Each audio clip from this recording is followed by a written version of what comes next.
மீனராசி என்பர்கள் அற்புதம் ஆனந்தம் சேனல் வாயிலாக உங்களை சந்திப்பதிலே அகமகிழ்ச்சி அடைகிறேன். அற்புதம் ஆனந்தம். மீனராசி என்பவர்களுக்கு தலைச்சனி என்று சொல்லக்கூடிய சனி இப்படி நடந்து கொண்டிருக்கிறது. இந்த தலைச்சனி உங்களுக்கு பல்வேறு வகையான இன்னல்களை தரும். உங்களுடைய டென்ஷன்ஸ் ஆஃப் இந்தியாவாக நீங்கள் மாறுகின்ற நேரம். தயவு செஞ்சு டென்ஷனை தவிர்த்து ஈஸியா சொல்றீங்க சார், முடியாது சார் அப்படிங்கிறது தெரியுது எனக்கு. அதாவது ஒரு விஷயம் என்னன்னு கேட்டா, நம்முடைய கோபங்களை தவிர்த்துக் கொள்வதே ஒரு பரிகாரம் தான். உங்களுக்கு ஏன் குறிப்பா சொல்றேன்னா, உங்களுக்கு தலையில இப்ப சனி சொல்றாங்களா, அவருக்கு தலையில சனிடா, அதனாலதான் பிரச்சனை தாமாக வர்றது ஒரு பக்கம், நம்மளே போய் உருவாக்கிறது ஒரு பக்கம். நம்முடைய எண்ண ஓட்டங்கள், நாம் எடுக்கிற முடிவு நமக்கு சரியா இருக்காத அன்பர்களே முதல்ல புரிஞ்சுங்க.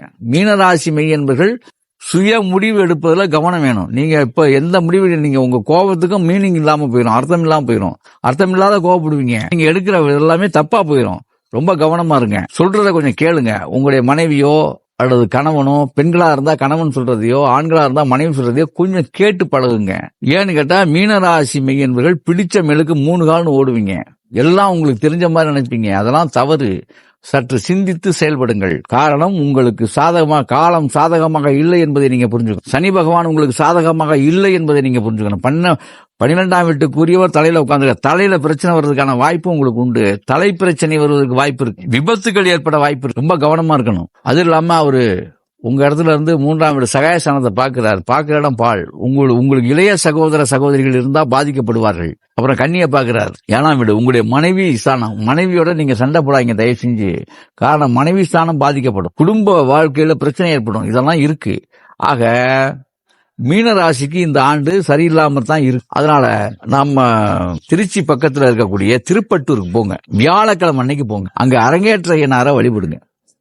அதை விட மேலும் சிறப்பு ஒன்று சொல்றேன், இது ரகசியம். அதே திருச்சி மாவட்டத்துல மணப்பாறையிலிருந்து கோவில்பட்டி சாலையில இருக்கக்கூடிய விஷ்ணு துர்க்கை அம்பாளை வழிபடுங்க. அது எப்படி வழிபடணும்னா, விஷ்ணு துர்க்கை அம்மனுக்கு நீங்க கொண்டக்கடலை வாங்கிட்டு போங்க.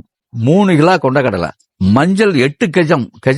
சின்ன சிலையெல்லாம் கிடையாது, 8 ஏன்னா அந்த அம்மா 8 அடி 2 அங்குலம் அங்க உள்ள சிலை. 8 கஜ புடவைன்னு கடையில கேளுங்க.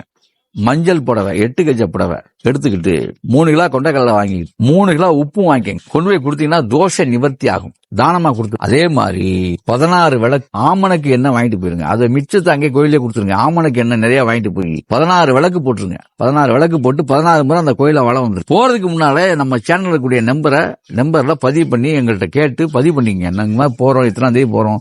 அது போகக்கூடிய நாள் வியாழக்கிழமையா தான் நீங்க இருக்கணும். நீங்க போற நாள் முன்கூட்டியே சொல்லிடணும். சொன்னா வேற ஒண்ணும் இல்ல.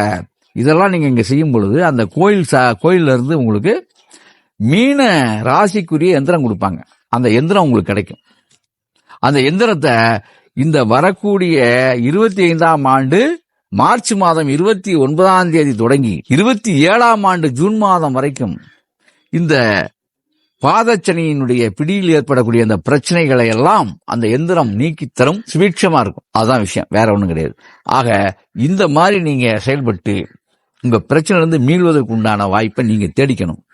இது அற்புதம் ஆனந்தம் சேனல் வாயிலாக உங்களுக்கு நான் சொல்லிக்கிற ஒரு நல்ல விஷயம்.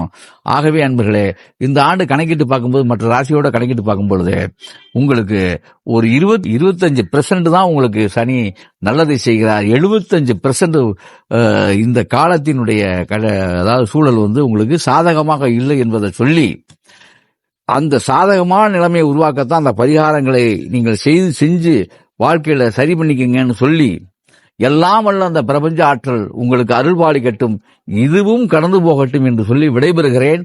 அற்புதம் ஆனந்தம்.